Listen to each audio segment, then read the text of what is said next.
तो साहब कोलंबिया का तो जुगाड़ शायद लोगों को पहले से पता था, बैंकॉक का जुगाड़ का भी शक था, मनकावी और वियतनाम के जुगाड़ का भी शक था। अब लगता है शायद भाई साहब हमारे नेता प्रतिपक्ष अगला दौरा, अगला ट्रिप सीधे संवाद करने के लिए ब्राजीलियन मॉडल से ब्राजील का ही लगाने जा रहे हैं। शायद इनकी आने वाले वक्त की आइटनरी पे हम लोगों को नजर रखनी पड़ेगी साथियों।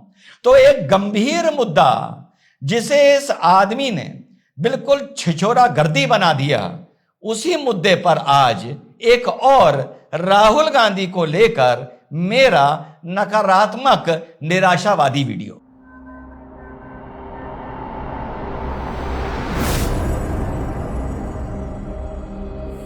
हेलो नमस्कार सत श्री अकाल अस्सलाम वालेकुम, कैसे हैं जनाब? हमने ट्राई किया, शायद वो बेचारी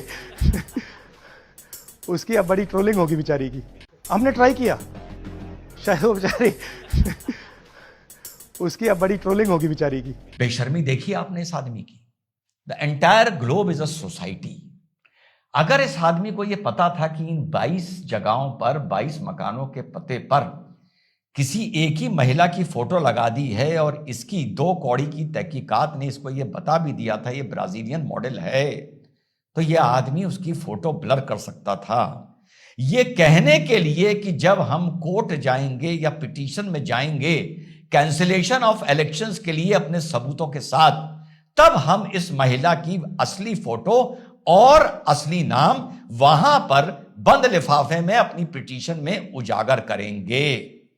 लेकिन हाई कोर्ट, सुप्रीम कोर्ट इस बंदे को जाना नहीं है, सिर्फ देश में जनजी के माध्यम से इसको अराजकता फैलानी है। चुनाव से 2 दिन पहले जो इसने प्रयास किया है, क्यों किया है, second part of the video पे इस पे छोटा सा आप लोगों को पॉइंट ऑफ व्यू दूंगा।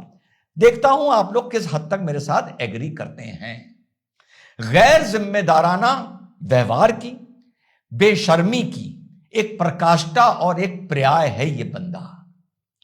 नेचुरल जस्टिस क्या एक लैटिन मैक्सिम है, ऑडी अल्ट्रम पार्टम, ये लैटिन मैक्सिम है। इसका मतलब होता है hear the other side before you jump to any conclusion और डिसीजन। मिंता देवी याद है, जैसे ही मैंने मिंता देवी का नाम लिया, मुझे यकीन है आप में से 50 यकीन है अंदाजन बहुत हाई परसेंटेज तक आप लोगों ने कहा होगा ये मिंता देवी कौन है। आज तो ब्राजीलियन मॉडल की बात होनी चाहिए थी, उसी पे चर्चा चल रही है, वही ट्रेंड कर रही है। मिंता देवी वो है जिसका मॉनसून सेशन में 2025 में ये गैर जिम्मेदार बेशरम भाई और बहना, जिसकी टी शर्ट छपवा कर पूरी इनकी मंडली, पूरा विपक्ष पार्लियामेंट हाउस में चक्कर लगा रहा था, घूम रहा था। अब याद आ गई होगी आप लोगों को मिंता देवी कौन है। बिना उस महिला का जो सीवान की थी कंसेंट लिए, ना ये बेशरम इंसान सीवान की महिला का कंसेंट लेता है, ना ये ब्राजील की महिला का कंसेंट लेता है। उस महिला पे ये आरोप था, मजाक था कि मिंता देवी 124 साल की फर्स्ट टाइम वोटर, और इलेक्शन कमीशन के लिए भी बाद में एक बात बोलूंगा बड़ी जिम्मेदारी से, पता नहीं आप लोग कितने परसेंट एग्री करेंगे या नहीं करेंगे। जुलाई 15, 1990 उस महिला का डेट ऑफ बर्थ था। वोटर कार्ड पर जुलाई 15, 1900 आ गया था, 9 की जगह भी 0 आ गया था, तो उसकी उम्र 125 साल दर्शाई जा रही थी। फिर उस महिला के पास जब मीडिया पहुंचा था तो उसने, आप लोगों को याद होगा, इन दोनों भाई बहनों को फटकार लगाई थी। यह बंदा महिलाओं के नाम इस्तेमाल करके, इलेक्शन कमीशन का नाम इस्तेमाल करके, प्रधानमंत्री का नाम इस्तेमाल कर मंच पर आ जाता है, मीडिया पहुंच जाता है, एक अधूरी कच्ची तहकीकात करे, बताता तो ये हम यहां गए, वहां गए, वहां गए, लेकिन जब मंच के सामने आता है तो आधी बात बताकर यह निकल जाता है। जो सोनीपत में राय विधानसभा क्षेत्र में 22 मकानों पर 22 महिलाओं पर, उन मकानों को इसने एक षड्यंत्र का हिस्सा बनाया है, क्योंकि इसने उनका एड्रेस भी बताया है। एक षड्यंत्र का हिस्सा बनाया इसने वोट चोरी को लेकर। बात पकड़ के चलिएगा, मकान से भी आदमी की पहचान होती है। मेरे मकान नंबर के नाम पर कोई कह दे कि इस मकान नंबर पर एक व्यक्ति किसी और का भले नाम लेके फ्रॉड कर रहा है, तो ये मेरे ऊपर भी मानहानि होगी, क्योंकि मकान मेरे नाम पर रजिस्टर्ड है लखनऊ डेवलपमेंट अथॉरिटी में। इसने 22 महिलाओं के नाम लिए और उनके पते दिखाए, बिना उनकी प्रिवेसी का ख्याल करे और बिना और ये घर गया होगा, इसको पता चला होगा कि वो लोग वहां उस नाम की महिलाएं रहती हैं, लेकिन दैट पार्ट ऑफ इंक्वायरी इसने अपना काट दिया मंच पे आने से पहले। अमर उजाला ने बड़ी अच्छी इस पर तहकीकात करी और कभी कभी रिपोर्ट्स के लिए आज भी मैं प्रिंट मीडिया पर ज्यादा भरोसा करता हूं बनिस्बत ये इलेक्ट्रॉनिक मीडिया।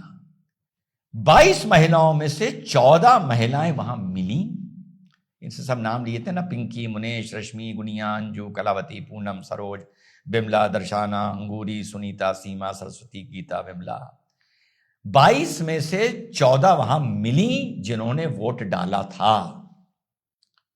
जब एक पत्रकार उस मकान पर पहुंच गया, बेशरम आदमी, तो तूने उस मकान की, उस महिला की प्रिवेसी को इनक्रोच किया, तूने उसे खंडित किया।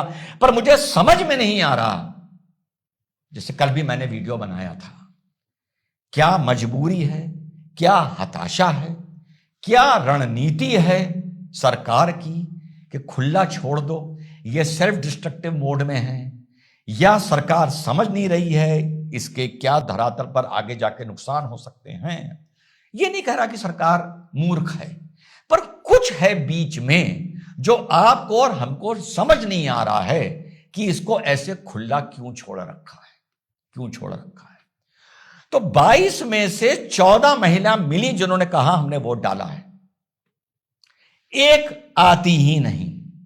और जब तक अमर उजाला ये रिपोर्ट पेश कर रहा था तो 7 महिलाएं उस टाइम तक वहां पर रजिस्टर नहीं हो पाई थी या ट्रैक नहीं हो पाई थी ये कौन है। इसी तरह दादरी के आप आ जाइए 00 मकान नंबर को जो इसने दिखाया और उस मकान की फोटो दिखाई। जब इसके पास वो मकान की फोटो आई, कोई खींचने गया, तो जाहिर सी बात है वो अंदर गया होगा या जानबूझ के उसने घंटी नहीं बजाई होगी, क्योंकि उसको पता है कि उनको एक झूठा केस तैयार करना है। उन्होंने बताया कि हमारे हर दस्तावेज में इस मकान का नाम शून्य है, हमारे आधार में शून्य है, वहां के पार्षद ने बताया शून्य है, और उन्होंने उसका कोई टेक्निकल रीजन भी बताया। और उन्होंने बताया भैया इस घर में सिर्फ इतना ही वोट है, करीबन 20-22, बड़ी ज्वाइंट फैमिली है, बाकी जो तुम बता रहे हो कितना वोट है ये हमें नहीं पता। ना ये आदमी आरटीआई के जरिए ये पूछता है कि इस मकान से कितने वोट पड़े थे विधानसभा में। जैसे आपने कहा इस विधानसभा में इस घर पर 70 वोट डिक्लेयर हो रहे हैं, आरटीआई में आप ये पूछ सकते हैं कि इस मकान से 70 वोट क्या पड़े थे। अगर तुम्हें कोई जांच करनी है आपको आराम से पता चल जाएगा, लेकिन इसे जांच नहीं करनी है। इस व्यक्ति को ना जाने किन कारणों से, या ये डेंजरस है, या ये बलगनाना चाहता है, या ये हिंसा चाहता है, कुछ भी चाहता है, लेकिन इसने ये तक तहकीकात नहीं करी और एक मकान पर आरोप लगा दिया कि ये वोट चोरी का एक गढ़ है। और वो कह रहे हैं हमारे मकान में इतना ही वोट पड़ा है, बाकी जाके इसको तुम चेक कर लो। 2 बातें मैंने बोली थी, एक इलेक्शन कमीशन पर बात करूंगा और एक बिहार पर बात करूंगा। कोई भी कारण हो, वोट चोरी नहीं हो रही, इक्का दुक्का कहीं इधर उधर कुछ हो गया तो हो गया, लेकिन बिहार चुनाव के बाद सरकार को बड़ी जिम्मेदारी से कह रहे हैं। भले किसी पोलिंग बूथ एजेंट ने ये गलतियां देखी, मौके पर नहीं देखी, ये लिस्ट पहले मिल जाती है, खोल के हर पोलिंग एजेंट पढ़ता है, उसने ये नहीं देखा कि एक व्यक्ति की फोटो पर 200 वोट बने हुए हैं, या एक मकान नंबर पर 200 वोट बने हुए हैं, या एक महिला की तस्वीर पर जो हरियाणा की नहीं लग रही है 22 वोट पड़े हुए हैं। ये सारी बातें आप अलग रख दीजिए, बिल्कुल फेयर बात करूंगा। लेकिन इलेक्शन कमीशन के जो ग्लिच आए हैं, मैं ग्लिच वर्ड का इस्तेमाल कर रहा हूं, इसकी नैतिक जिम्मेदारी इस इलेक्शन कमिश्नर ऑफ इंडिया को लेनी चाहिए और इसको इस्तीफा दे देना चाहिए, क्योंकि उसके चलते, उसके ग्लिच के चलते, उसके आयोग की गलतियों के चलते, लापरवाहियों के चलते, भाई इनकी भी तो कोई अकाउंटेबिलिटी होती है। मैं चोरी वर्ड इस्तेमाल नहीं कर रहा, मैं कह रहा हूं ग्लिच, लापरवाही, काम चोरी, इन सब के चलते एक मॉरल रिस्पॉन्सिबिलिटी लेते हुए इलेक्शन कमीशन ऑफ इंडिया को इस्तीफा दे देना चाहिए, या बिहार चुनाव के बाद सरकार को इनिशिएटिव लेना चाहिए कि इस आदमी को हटाएं। ये आदमी इस लायक नहीं है कि ये 12 राज्यों में एसआईआर करा सके। मैं इलेक्शन कमीशन को संबोधित करते हुए कह रहा हूं, क्योंकि at the end of the day ये ना रहेगा बांस ना बजे की बांसुरी। तो ये जो बांस है ये इस इलेक्शन कमीशन ने ही राहुल गांधी को प्रोवाइड कराया है, जो वो बांसुरी बजा रहा है और डुगडुगी बजा रहा है। पहला मेरा सबमिशन है ये।